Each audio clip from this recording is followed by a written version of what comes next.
Isaías capítulo 9, versículo 1 al 7, en nombre del Padre, del Hijo y del Espíritu Santo. Y a eso decimos, amén, gloria a Dios.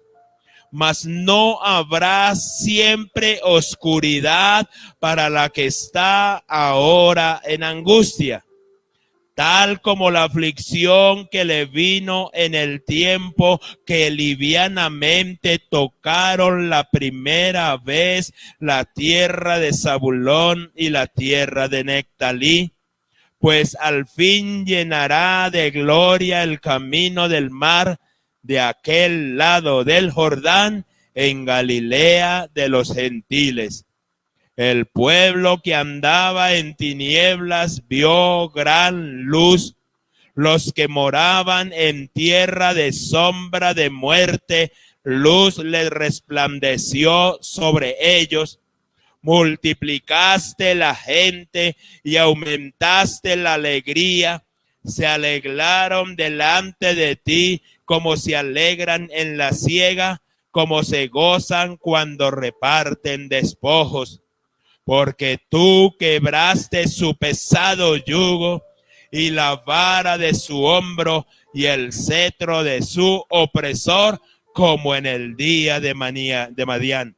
Porque todo calzado que lleva el guerrero en el tumulto de la batalla y todo manto revolcado en sangre serán quemados pasto del fuego. Porque un niño nos es nacido, hijo nos es dado, y el principado sobre su hombre, y se llamará su nombre admirable, consejero, Dios fuerte, Padre eterno, príncipe de paz.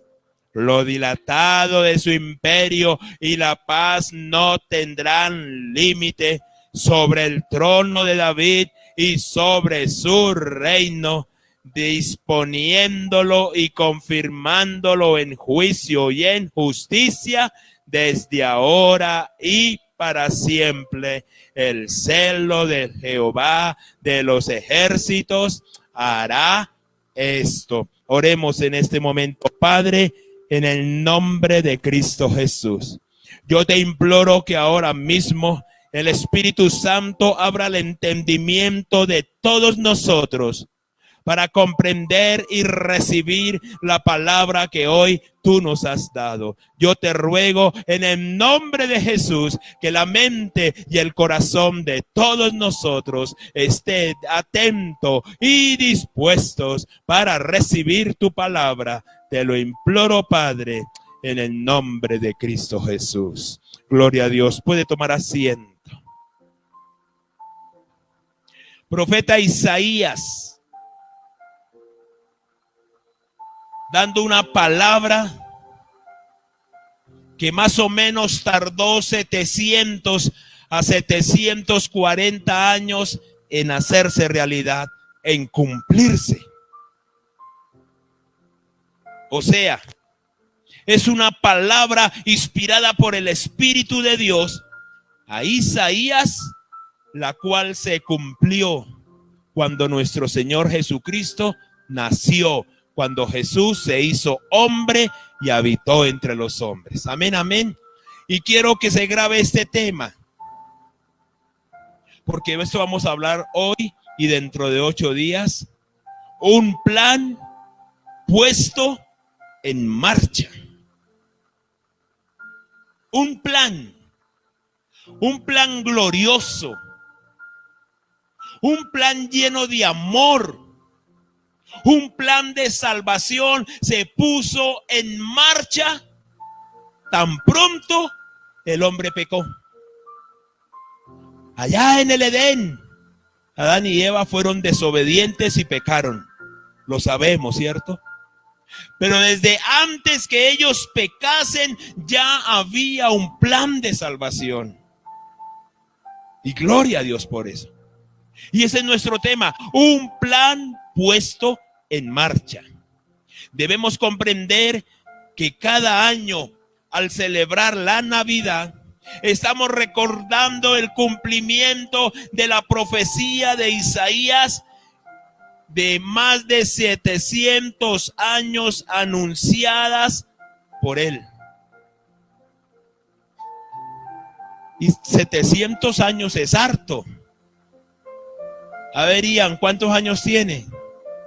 9. O sea que le faltarían 691 años para los 700.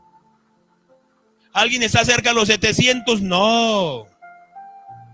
Pero hemos tenido planes. ¿Usted ha hecho planes para algo? ¿Qué es hacer un plan? Un proyecto, un programa, un anhelo, la proyección a hacer algo, un plan de ahorro, un plan de vacaciones, un plan de trabajo. Y Dios hizo un plan. Dios se propuso que el hombre no se perdiera, no se condenara eternamente. En el huerto del Edén, ¿cuántos árboles habían que Dios había prohibido? ¿Un solo árbol? ¿O serían 2 árboles? ¿Cuántos eran, hermano Luis? 1. Hermana Berta, ¿cuántos árboles había ya que Dios dijo? 1. ¿Cuántos? 1. ¿Para dónde va Vicente? ¿Cuántos?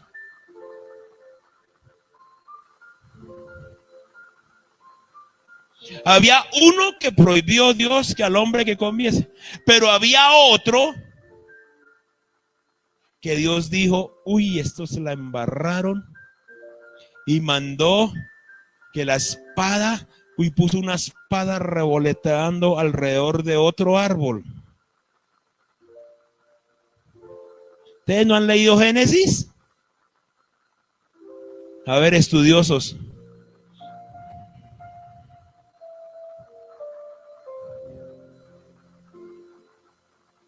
¿Ya? ¿Se acordó? Habían 2 árboles. El árbol del conocimiento del bien y del mal, del cual le dijo no comerán. Pero había otro árbol, el árbol de la vida. Y cuando Adán y Eva desobedecen y comen del árbol del conocimiento del bien y del mal, y sus ojos fueron abiertos, desobedecieron a Dios. Inmediatamente en Génesis dice la palabra que Dios puso una espada revoloteando alrededor del árbol de la vida. ¿Por qué? Porque Dios dijo, estos pecaron, estos desobedecieron. Y si comen del árbol de la vida, van a vivir eternamente en condenación y no va a haber salvación.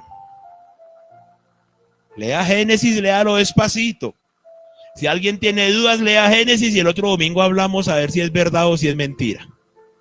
Yo veré, hermano Álvaro, lo veo a usted como confundido. Léase Génesis 1, 2, 3 hasta el 5 y hablamos el domingo. Amén. ¿Por qué estoy diciendo esto? Porque cuando Adán y Eva desobedecen en el Edén y se comieron el fruto prohibido, fueron abiertos sus ojos y comprendieron el bien y el mal. Pero Dios ya tenía listo un plan de salvación. Génesis 3:15 dice, y ella te herirá en el carcañal y tú le herirás en la cabeza. Y pondré enemistad entre ti y entre tu simiente y la simiente de la mujer, le está diciendo a Satanás. Y ella te herirá en el carcañal, pero tú le herirás en la cabeza. Ahí le estaban diciendo al diablo, papá, no creas que te saliste con la tuya. Hay un plan de redención para el ser humano. Y ese fue un plan puesto en marcha.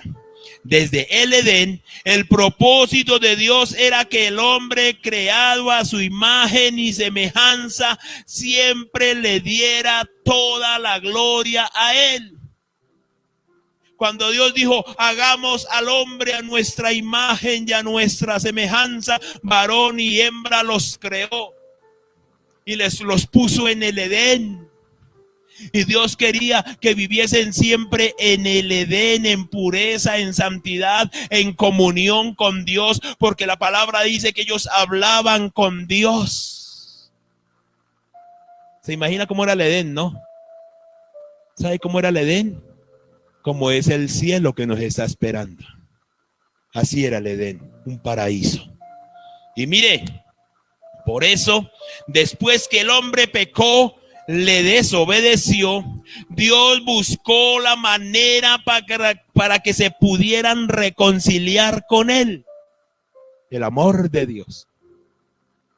Dios vio que le fallaron, pero Dios dijo, yo quiero que se puedan reconciliar, yo los quiero perdonar, yo quiero volver a estar en amistad con ellos, para que se pudieran reconciliar con el propósito de evitarles la condenación y la muerte eterna. Por eso puso una espada alrededor del árbol de la vida, porque si el hombre y la mujer comían estando en pecado, en desobediencia, iban a vivir eternamente condenados. Pero mire, le digo, a través de hombres escogidos por él y por su ley, Dios procuró que los hombres se acercaran y se reconciliaran con él. Todo lo que vemos en el Antiguo Testamento, profetas, hombres de Dios, la ley, los 10 mandamientos, los decretos, los estatutos, todo lo que Dios le dio, procurando que el hombre se reconciliara con él, que abandonara el pecado y le sirvieran de todo corazón. Dios queriendo conquistar al ser humano, si me hago entender. Por eso los sacrificios, por eso las fiestas solemnes, por eso el día de la Pascua, por eso el presentar sacrificios. Los sacerdotes mataban las ovejas, los corderos, las palomas, había derramamiento de sangre y por esa sangre había el macho de la expiación, ¿no? Todo un protocolo donde Dios brindaba medios de salvación, medios para que el ser humano estuviera a paces con Dios. Pero ¿qué pasó? Mire, a través de sacrificios y el derramamiento de sangre se ofrecía un camino a la salvación. El sacerdote cogía de la sangre de ese animal que había sido sacrificado y la esparcía sobre el pueblo, y que con esa sangre ya eran purificados. Si han leído Levíticos, que ya pasamos por ahí, saben de qué estamos hablando. Pero la verdad es que todos esos medios de salvación fueron insuficientes y el hombre se alejó de Dios hasta el punto de llegar a considerarse que ya no habría salvación para él. Por eso Dios dice, hastiado estoy de vuestras ofrendas y de vuestros holocaustos. ¿Por qué? Porque el pueblo ofrecía el sacrificio, traía la ofrenda, degollaban al animalito y seguían en pecado, y seguían en pecado. Esa es la constante del Antiguo Testamento. Lo hemos leído, ¿cierto, hermano Álvaro? Sí, lo ha leído, hermanita Zurilma. Hay que leer la palabra para que cuando aquí el pastor les enseñe diga, ah, sí, yo ya lo leí. Ah, sí, eso es verdad. Por eso fue que el apóstol Pablo escribió, por cuanto todos pecaron y están destituidos de la gloria de Dios. Haciendo referencia a eso, de que Dios dijo, de nada sirven los holocaustos, de nada sirven las ofrendas, de nada sirven las fiestas solemnes que estaban celebrando allá, porque no había un genuino arrepentimiento y la humanidad seguía en completa condenación, en completa separación de Dios. Mire, por tal motivo hubo un silencio de Dios hacia el hombre en un promedio de 400 años, donde Dios no habló ni escribió nada. En la línea de tiempo, después del profeta Malaquías, hay un silencio de más o menos 400 años, donde el pueblo de Israel no escuchaba la voz de Dios, donde no hubo profeta. Eso se conoce como el silencio de Dios. Los 400 años del silencio de Dios. Mire lo que le digo. Este periodo comenzó con la advertencia de Malaquías y terminó con la llegada de Juan el Bautista, el antecesor del Mesías. Porque en el Nuevo Testamento a Juan se le consideró el Elías para el Nuevo Testamento. Y eso lo predijo Malaquías 400 años antes que naciese el Señor Jesucristo. Pero en esos 400 años, un silencio absoluto de Dios hacia su pueblo. Imagínese eso, el pueblo de Israel, el pueblo escogido por Dios. Durante 400 años no hubo profeta. Nadie escribía.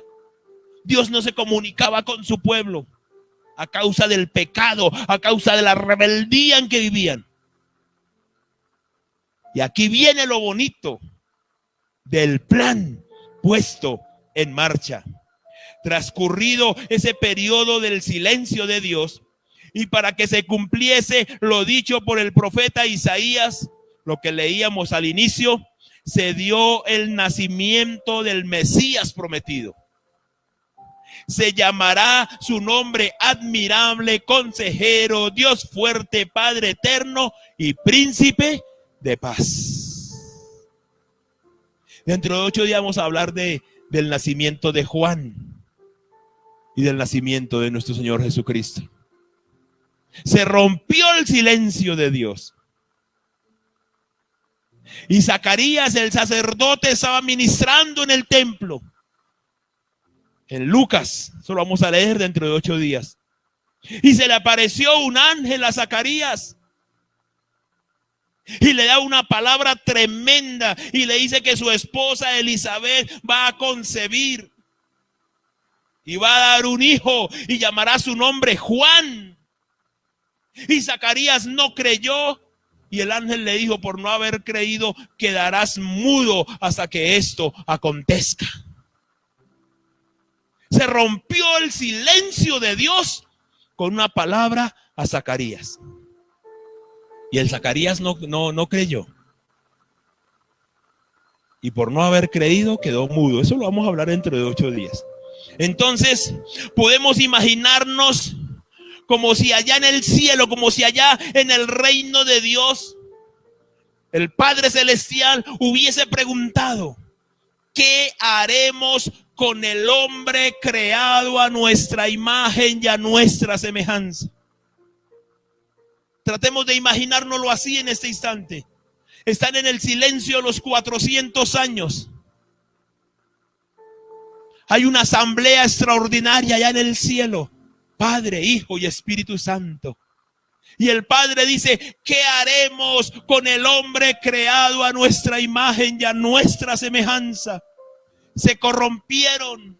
Cada cual hace lo que quiere. Se olvidaron. Están en su extravío. Están en su necesidad. Yo lo visiono así.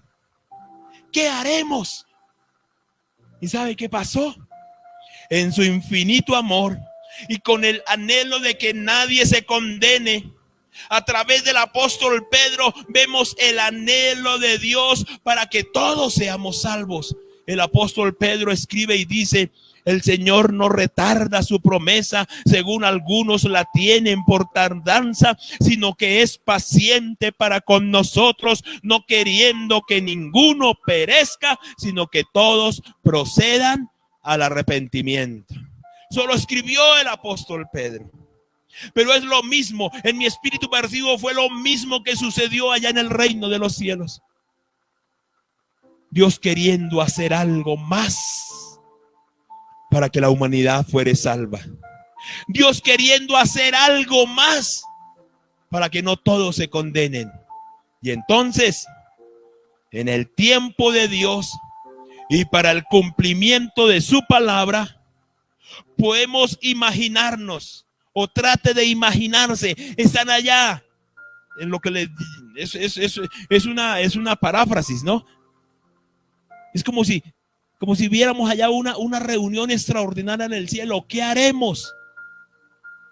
por aquellos, por la humanidad, por los terrícolas, por los hechos a nuestra imagen y semejanza. ¿Qué haremos? Y yo me puedo imaginar cómo nuestro Señor Jesucristo voluntariamente se ofreció para venir al mundo y rescatar lo que se había perdido. Está Dios Padre, Hijo y Espíritu Santo. Está Gabriel, está el arcángel Gabriel, están todos los arcángeles, los querubines. Imagine cómo será eso allá en el cielo, ¿no? ¿Cómo será en el reino de Dios? ¿Cómo será? Preocupados por usted y por usted y por mí. Preocupados. Y Jesús se le pide la palabra, se levanta y dice: yo iré, yo los salvaré, yo daré mi vida por ellos. Yo les hablaré del evangelio de este reino. Yo les diré la manera como ser salvos. Yo voy a hacer lo que sea para que ellos sean salvos. Porque mire lo que dice Lucas: porque el Hijo del Hombre ha venido a buscar y a salvar lo que se había perdido. ¿Quién estaba perdido? Usted y yo. Y toda la humanidad estábamos perdidos. Hubo el silencio los 400 años que le estoy hablando. Pero cuando el Señor dice: yo iré, yo me imagino que en ese momento hubo un silencio allá. Y el Señor dijo: sí, yo voy. Por eso el mismo apóstol Pablo escribe y dice: haya pues en vosotros este sentir que hubo también en Cristo Jesús, el cual siendo en forma de Dios, no estimó el ser igual a Dios como cosa a que aferrarse, sino que se despojó a sí mismo, tomando forma de siervo, hecho semejante a los hombres, y estando en la condición de hombre, se humilló a sí mismo, haciéndose obediente hasta la muerte, y muerte de cruz. Cuando el Señor Jesucristo dijo allá en el cielo: yo voy, Él sabía lo que le esperaba aquí en la tierra. Y sabiendo por lo que iba a pasar, yo voy. Yo daré mi vida en rescate por ellos. Yo voy a pagar para que ellos vivan. Y el mismo Isaías allá en el capítulo 53 nos dice: mas él molido fue por nuestros pecados. El castigo de nuestra paz fue sobre él, y por su llaga hemos sido curados. Pero esa curación hace referencia al perdón, a la redención. ¿Me hago entender? Entonces todo eso es lo que vamos a celebrar en estos días. Un plan de salvación puesto en marcha. Un plan de salvación que sigue vigente. Porque todo aquel que en él cree no se pierda, mas tenga vida eterna. Ese plan de salvación puesto en marcha ya en el Edén va a culminar el día en que Cristo venga por su iglesia. Mire, le digo, todo este recuento es muy importante para tenerlo bien presente y comprender qué es lo que realmente significa Navidad. Amén, amén. Fue un breve repaso de las escrituras desde el Edén hasta el día en que Jesús nació. ¿Por qué nació? ¿Para qué nació? Mire, basta solo con saber, comprender y creer que la Navidad, o mejor dicho, la natividad de Jesús, su nacimiento, es el resultado de un plan puesto en marcha desde antes que el hombre pecase allá en el Edén. un plan puesto en marcha. No valió, no sirvió de nada la expiación de los machos cabríos, no sirvió la sangre de animales, de bueyes, no sirvió. No funcionó lo que Dios trató de hacer a través de los profetas, a través de los sacerdotes, a través de los reyes, todo lo que Dios había implementado como estrategia de salvación no había funcionado. El pueblo seguía escarreado. El pueblo seguía en pecado. La humanidad entera en condenación. Entonces, para que esto se cumpliese, la celebración de la fiesta de Navidad cada año, ese es su real significado. Recordar que un día Dios se hizo hombre. Ojo lo que le voy a decir. La celebración de la fiesta de Navidad cada año tiene que recordarnos es que el amor de Dios es tan grande que estuvo dispuesto a dar su único hijo. Y lo leímos al comienzo allí en Romanos 8. Que Dios estuvo dispuesto a dar su hijo, que no escatimó ni a su propio hijo. Y usted que es papá y usted que es mamá, le pregunto, ¿estaría dispuesto a dejar que a su hijo lo humillaran, lo escarnecieran, le azotaran, le pusiesen corona de espinos y le pusiesen clavos en sus manos y en sus pies y muriese crucificado? Yo creo que todos diríamos, no, mi hijo, mi hija, no. ¿O hay alguien que diga así? No, nadie, no habrá ser humano capaz de ver a su hijo, que lo cojan como reo y como sentenciado a muerte, y que pase por todo lo que nuestro Señor pasó. Yo creo que usted diría, máteme a mí, pero a mi hijo no. Pero el Padre dio a su hijo. Dio a su único hijo, su primogénito, para que todos los que creamos en él, en el Señor Jesucristo, seamos salvos. Por eso es que Jesús vino a morir en la cruz. Porque así como Moisés levantó la serpiente en el desierto, así es necesario que el Hijo del Hombre sea levantado. Si usted ha leído en el Antiguo Testamento, sabe de qué estoy hablando.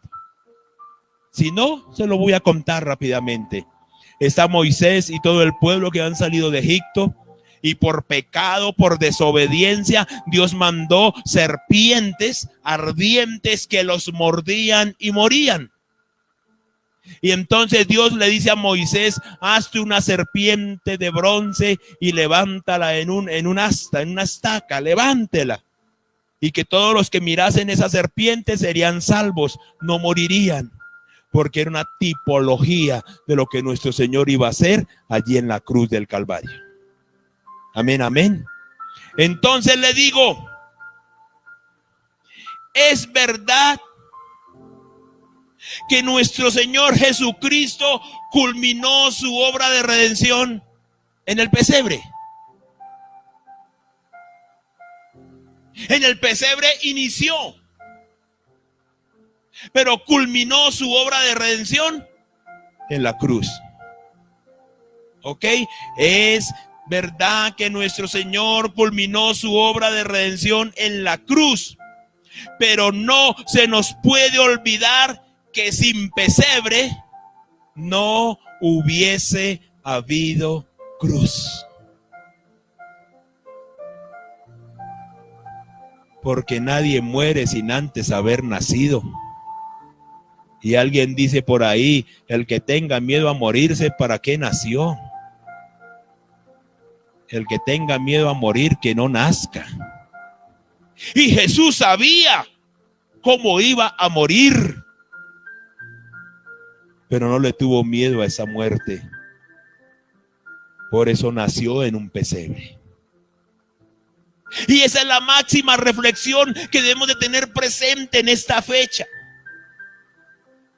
Olvidémonos de lo que el mundo nos ofrece, de natilla, de buñuelo, de compartir, de estrenar, de luces, de adornos. Todo eso ha sido para distraernos de la realidad. El diablo es estratégico para sacar al pueblo cristiano de la realidad. Le ofrece un poconón de cosas. Que se tienen que reunir en familia. Pero pónganse a bailar. Que se tienen que reunir en familia, pero terminen peleando y dándose en botellazos. Que porque es Navidad.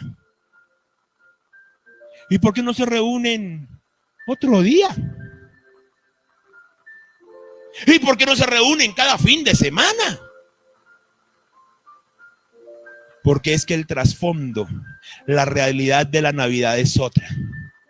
Ay, que es que tengo que dar regalos porque es 24 de diciembre, porque es Navidad. Dele regalos en septiembre, en enero, en agosto, en julio.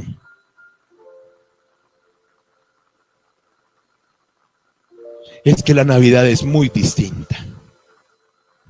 La Navidad a usted y a mí nos tiene que recordar es lo que veníamos hablando. Desde el Edén, el hombre pecó. Y por cuanto todos pecaron, están destituidos, desechados de la gloria de Dios, de la presencia de Dios. Dios no admite el pecado. Pero en su infinito amor puso un plan en marcha. Que nadie se salve, que nadie se condene. Que nadie se condene, que nadie se pierda, que todos sean salvos. Y vimos, hablándolo en sentido figurado, como si hubiera habido allá en el cielo una asamblea extraordinaria en el cielo. Dios Padre, Dios Hijo, Dios Espíritu Santo, ángeles, arcángeles y querubines y todos allá reunidos. ¿Qué hacemos con los de Valladolid, con los de Colombia, con los de Venezuela, con los de Argentina, con los de Chile, con los de Estados Unidos? ¿Qué hacemos con la humanidad entera? Están todos condenados por su pecado, por su rebelión. Están todos condenados. El Padre diciendo, ¿qué hacemos? Ya les enviamos profetas, ya les enviamos apóstoles, ya les dimos leyes, ya les ofrecimos el recurso de la expiación de pecado por el derramamiento de sangre de animales. Y no sirve y siguen en pecado. Y es cuando el Señor Jesucristo dijo, yo voy, yo iré. Yo creo que el Padre le dijo, no, tú por allá no vas. Yo creo que allá los ángeles y los arcángeles le dijeron, no, tú no vayas. Yo creo que Gabriel, que es un ángel guerrero, dijo, no, mejor yo voy. Yo soy un ángel guerrero, míreme. Jesús, tú no vas por allá. Jesús dijo, yo voy. Y daré mi vida, porque voy a buscar y a rescatar lo que han perdido. Eso es lo que nos tiene que recordar al celebrar el nacimiento de nuestro Señor. No se preocupe por la fecha, porque entonces el diablo ya está diciendo, no fue en diciembre. Unos digan que en agosto, otros digan que en marzo, otros digan que en julio. Y a nivel mundial hay una confusión y nadie sabe la fecha exacta. Pero todos sí sabemos que un día Él nació. Y si nuestra sociedad, nuestra cultura aquí en Latinoamérica y en la gran parte del mundo se quiere conmemorar, celebrar, recordar de alguna manera en el mes de diciembre, está bien. Dejémoslo en diciembre. Al final, un día Él nació. Amén. Es lo que nos importa. Y este diciembre es un año más. Hace ya más de 2020, 30 años que nuestro Señor se hizo hombre. Y ya ahorita, para enero, vamos a empezar a leer otra vez los evangelios. A recordar toda la vida, obra, muerte y resurrección de nuestro Señor a través de los evangelios. Y yo creo que fue así porque la palabra de Dios lo dice. Que un ángel llegó donde estaba María y le dijo: salve, muy bienaventurada eres. Y señora María, le traigo un mensaje. Bueno, señorita María, el Señor te ha escogido y el Espíritu Santo vendrá sobre ti, y el santo ser que nacerá será llamado Hijo de Dios, y llamará su nombre Emmanuel, Dios eterno, príncipe de paz. Amén. Un día sucedió y nosotros sí lo tenemos que recordar, celebrar, pero no al estilo del mundo. No lo haga al estilo del mundo. Hágalo como a Dios le agrada, diciéndole: Señor, gracias porque un día viniste a este mundo. Diciéndole: Señor, gracias, dejaste tu trono y viniste. Naciste allá en el pesebre, sí, gracias. Te hiciste pobre para que nosotros fuéramos ricos.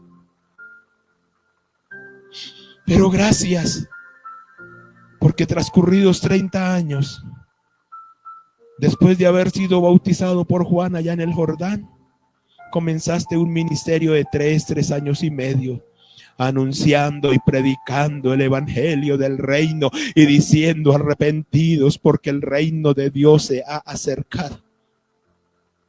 Eso es lo que es Navidad. Si no hay para estrenar, no estrene. Si no hay para comer el manjar más delicioso, coma arroz con huevo. Si no hay para ir a estrenar, para ir a pasear, con tal que en su corazón diga: gracias por haber venido a este mundo. Gracias porque me has traído el mensaje de salvación y vida eterna. Jesús, gracias por haber aceptado la cruz, por no haber renunciado a ella. Y gracias por darme salvación y vida eterna. Esa es la verdadera Navidad. Eso es lo que el pueblo de Dios debe de festejar. Pero no al estilo del mundo, sino como a Dios le agrada, con un corazón contrito y humillado. Aleluya. Entonces, el próximo domingo estaremos hablando de ese hermoso proceso de cómo Jesús se hizo hombre, habitó entre los hombres y nos enseñó el verdadero camino de la salvación. Eso es lo que realmente a usted y a mí nos debe de interesar. ¿Qué es lo que Jesús vino a enseñarnos? ¿Cuál es el regalo más grande que Dios nos dio? Nos dio a su Hijo. Nos dio a su Hijo. Por eso Juan el Bautista dice: he ahí el Cordero de Dios que quita el pecado del mundo. Haciendo referencia a lo que les dije al principio. Dios había implementado el sacrificio de corderos, de animales, de palomas, de bueyes, de machos cabríos, para que la sangre de esos animales fuera el símbolo de redención, el símbolo del perdón a quien ofrecía ese sacrificio. Pero como eso no funcionó, fue necesario que viniese al mundo el Cordero de Dios. Ese Cordero de Dios y quita el pecado del mundo, porque está escrito que la sangre de Jesucristo, su Hijo, nos limpia de todo pecado. Aleluya. Porque está escrito allí en Romanos 5 que reconciliados pues por Dios por medio de nuestro Señor Jesucristo tenemos paz para con Dios. A eso fue que Jesús vino al mundo, a reconciliarnos con Dios, a ser el puente de salvación, a ser la puerta, el camino, la verdad y la vida para que todos seamos salvos. Pero como dije hace un instante, sin pesebre no hubiese habido cruz. Fue necesario que Él primero naciese como hombre, viviese como hombre. Eso los evangelios dicen que el niño crecía con gracia y sabiduría para con Dios y para con los hombres. Jesús fue niño como lo es Ian, como lo es su hijo, sus nietos, su sobrino. Fue un niño común y corriente. José era carpintero y seguramente Jesús hizo unos muy buenos muebles en carpintería, mesas, butacas, puertas. Jesús fue muy obediente. Yo me imagino a la edad de los 13, 15, 20 años de Jesús, esa humildad, esa ternura que tuvo que haber habido en ese muchacho. Pero a los 30 años, una edad propicia para empezar en ese tiempo el ministerio de nuestro Señor. Usted lo sabe, y fue allá buscando a Juan el Bautista. Y Juan le reconoció y dijo, no. Tú vienes a mí y yo debo ser bautizado por ti. Pero Jesús dice, deja, porque así conviene. Por eso es que nosotros, cuando ya los jóvenes y señoritas y adultos y ancianos se quieran bautizar en el nombre del Padre, del Hijo y del Espíritu Santo, lo hacemos siguiendo el ejemplo de Jesús. Y cuando Jesús fue bautizado, dice las Escrituras que descendió del cielo el Espíritu Santo como en forma de paloma. Se vio como una paloma que descendió sobre él y se oyó una voz en el cielo que decía: este es mi Hijo amado en quien tengo complacencia. Y después de que Jesús fue bautizado, fue llevado por el Espíritu Santo al desierto para ser tentado 40 días y 40 noches. Donde el diablo se le presentó y le tentó. Y le dijo: si eres el Hijo de Dios, di a estas piedras que se conviertan en pan. Y llevaba 40 días sin comer nada. Usted en 40 días sin comer nada, ¿qué no querrá comer? Y yo también. Pero Jesús le dice: no solo de pan vivirá el hombre, sino de toda palabra que saliere de la boca de Dios. Y salió en victoria de esa tentación. Porque siempre le dijo: apártate de mí, Satanás, porque escrito está: al Señor tu Dios servirás y a Él solo honrarás. Y volvió en el poder del Espíritu Santo y comenzó su ministerio.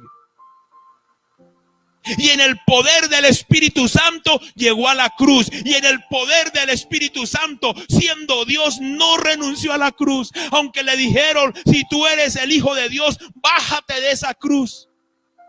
Y claro que él se podía bajar. ¿No ve que le dijo a Pedro: Pedro, guarda tu espada en tu vaina? ¿Acaso no crees que podrías pedir 12 legiones de ángeles en este instante y aquí llegarían y acabarían con todos estos romanos? Pero no, Pedro, guarda tu espada en tu vaina. Por amor lo hizo. Por amor a usted y a mí, Jesús no salió de la escena. Cuando lo fueron a apresar, bien podía decir: chao, adiós, bambinos. Haber desaparecido. Fue obediente hasta la muerte y muerte de cruz. Y cuando le estaban azotando y le estaban enclavando, solo él dijo: Padre, perdónales, no saben lo que hacen. Y cuando terminó dijo: consumado es. Diciendo: he cumplido. Y ahora todos serán salvos. He cumplido. Y lo más hermoso, y termino en esta mañana, cuando murió físicamente, en el espíritu descendió a las profundidades del abismo y llegó al trono de Satanás y le dijo: don Sata, ¿sabe qué? He venido a recobrar lo que un día le quitaste al hombre allá en el Edén. Y por eso le dice a Pedro: a ti te daré las llaves del cielo. Y todo lo que atares en la tierra será atado en el cielo, y todo lo que desatares en el cielo será desatado en la tierra. Ese es el Jesús que yo adoro. Ese es el Jesús que yo celebro para esta fecha. Ese es el Jesús digno de toda honra, de toda gloria, de toda alabanza y de toda la adoración. El Jesús que nació en el pesebre se hizo hombre y no renunció a la muerte y muerte de cruz. Pero lo más glorioso de todo ese plan de salvación es que al tercer día Él resucitó de entre los muertos y ascendió al cielo y está sentado a la diestra de Dios Padre e intercede por usted, e intercede por usted, e intercede por mí. Aleluya. Y pronto volverá. Pronto volverá. Ya no a nacer en el pesebre, ya no a morir en la cruz. Vendrá a llevarnos a su reino, a su patria celestial. Eso es lo más hermoso. Todo esto es lo que es realidad la Navidad. Y eso sí vale celebrarlo.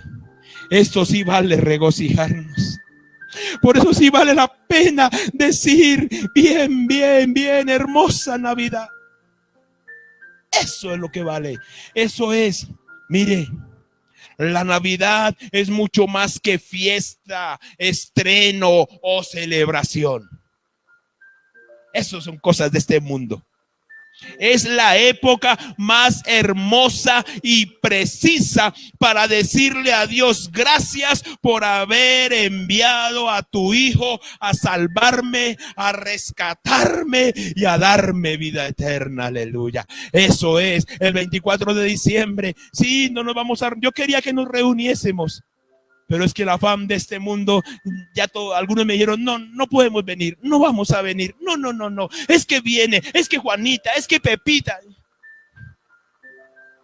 Bueno, no nos reunamos aquí en la iglesia, pero saque ya un momento en su casa, en su apartamento, en su trabajo, si va en el yate, si va en el avión, si va de vacaciones, para donde se vaya a ir, dígale: Señor, gracias por haber venido a este mundo, por haber nacido en ese pesebre y por haber muerto en la cruz por mis pecados. Esa es la verdadera Navidad. Colóquese de pie y oramos en este momento. Padre, en el nombre de Cristo Jesús, yo te doy infinitas gracias en esta mañana, Dios, porque ese plan, ese excelente plan de salvación se puso en marcha allí en el Edén y se consumó en la cruz del Calvario. Y te doy gracias, Padre omnipotente y eterno, porque a la luz de tu palabra comprendemos lo que realmente es la Navidad, la natividad, el nacimiento de Jesús hecho hombre. Y yo te doy gracias en esta mañana, Padre omnipotente y eterno. Te doy gracias porque es verdad que la Navidad es hermosa, que la Navidad es algo muy especial, pero no para celebrarlo como el mundo lo celebra, sino para celebrarlo con un corazón contrito y humillado y decirte: Padre, gracias porque no impidiste que Jesús viniese a este mundo. Gracias, Padre, por haberle permitido a nuestro Señor Jesucristo venir a este mundo, aunque Él sabía lo que iba a pasar, aunque Él sabía lo que iba a sufrir. Gracias porque Jesús no renunció, porque Jesús se mantuvo firme en el propósito. Y hoy, para todos los que hemos creído en Él, hay salvación y hay vida eterna. Dígale: Señor, gracias porque por tu muerte en la cruz para mí hay salvación. Dígale: Señor, gracias porque tú me has hecho libre de condenación, y sé que un día estaré en la patria celestial. Oh Padre omnipotente y eterno, yo te doy gracias porque esta mañana, a la luz de tu palabra, comprendemos lo que realmente significa Navidad, Navidad, Navidad. Una hermosa, una feliz Navidad para el que tiene a Cristo en su corazón. Una feliz Navidad para el que está seguro de su salvación. Una feliz Navidad para aquel que te ama, que te sirve, que hace tu voluntad. Yo te doy gracias, Padre. Muchas gracias, Hijo. Y muchas gracias, precioso Espíritu Santo, porque has traído esta palabra que esclarece la realidad del significado de la Navidad. Yo te doy gracias, Padre, en el nombre de Cristo Jesús. Muchas gracias, Señor. Aleluya. Gloria a Dios.